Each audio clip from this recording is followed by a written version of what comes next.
نو بیا هم بخښنه غواړم چونکې مسایل بعضې داسې وي چې یعنی په ظاهره نه وي په کار چې سړی ووایي، خو چونکې دیني مسایل دي نو الله دې وکړي چې د بې ادبه نسبت راته ونه کوي. مسلمانانو ورونو یوه مسئله دا ده چې په روزه کې که ښځې مریضانې سي نو دغه ښځې د تفحص پلټنې طبي دپاره لاړې سي، ډاکټر ته ورسي، نو ډیره بیا د بید معافه وي که چیرته دا ښځه لاړه سي او ډاکټر د دې په فرج کې د معاینې دپاره یو شی ورننه باسي یا لاس یا کوم بل شی، ایا د دې روزه ماتیږي که نه؟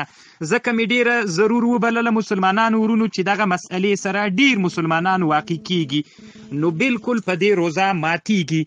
دکتور زهیلی رحمه الله لیکلي هل الفحص النسائي يفطر الصائم عند اکثر العلماء، اکثر علما وی چې روزه پې ماتیږي مسلمانانو ورونو. په فقه حنفي في الصوب الجديد كم لیکلي التحاميل الطبية التي تدخل إلى الجوف من طريق دبر الرجل والمرأة أو قبول المرأة تفسد الصوم سواء ادخلها الصائم که روزداري په خپله ننباسي او که بل څوک.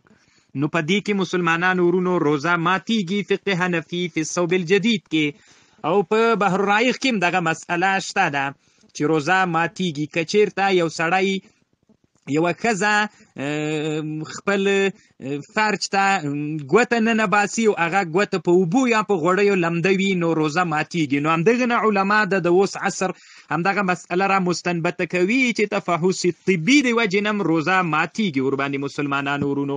نو دې مسئلې ته مو فکر وي چې لږ جد ځکه مې بیان مې ځکه کړه ځکه مسلمانان فکر کوي چې په دې به روزه نه ماتیږي. او علامه ابن العابدین الشامی رد المحتار کې په مسئله باندې ښه بحث کړی ده او همدغه مسئله یې څېړلې ده. نو لږ نور جزیات هم پکې شته، خیر هغه دومره ډېر مهم نه دي، نه غواړم چې هغه ذکر کړم. الله مو جوړ لره، الله مو حافظ و ناصر.